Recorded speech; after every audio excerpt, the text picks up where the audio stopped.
নমস্কার বন্ধুরা, আমি আবার এসে গেছি নতুন কোনো রান্নার ভিডিও নিয়ে। আজকে ছেলেমেয়েরা স্কুল থেকে ফেরার পর বায়না করছে, মা কিছু বানিয়ে দাও। এই বাড়িতে ওটসটা ছিল, এই ওটস দিয়েই বানাবো এক স্ন্যাক্স। তবে উত্তপম গোছের হলেও আমি চাল বা ছোলার ডাল ব্যবহার করব না। সিদ্ধ চাল বা ছোলার ডালের পরিবর্তে ওটস, ডিম এবং সবজি দিয়ে বানিয়ে দেব ওদের এক প্রকারের স্ন্যাক্স। দেখুন কেমন করে বানাই।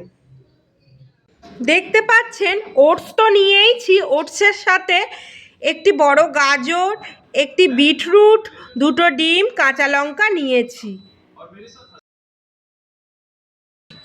প্রথমে মিক্সিং বলে আমি 1 কাপ ওটস দেব।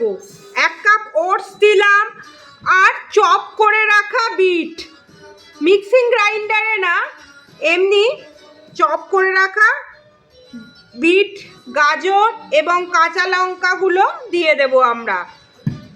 আপনারা অন্য কোনো সবজি ইচ্ছা করলে দিতে পারেন।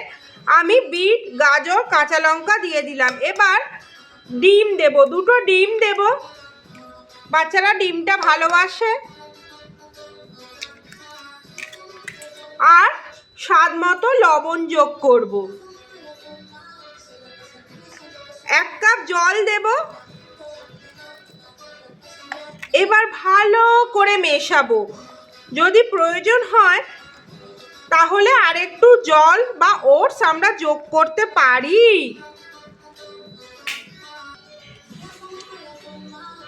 এই মিশ্রণটা আমরা মিনিট 15 রেখে দেব।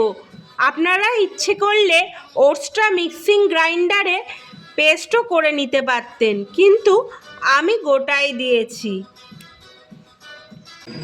গ্যাসে একটি ননস্টিক প্যান বসিয়ে বাটার দিলাম। আমরা বাটারেই ভাজবো।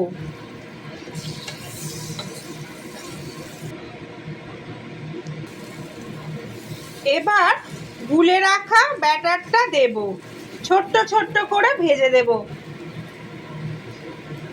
প্যানটা বড়, একসাথে দুটো তিনটেও করা যায়। কি সুন্দর গোলাপি কালার হয়েছে দেখুন। বিটরুটের জন্য কালারটা এইরকম হয়েছে। এটা রেড ডে চ্যালেঞ্জের ফুড হিসাবেও কিন্তু ব্যবহার করা যেতে পারে।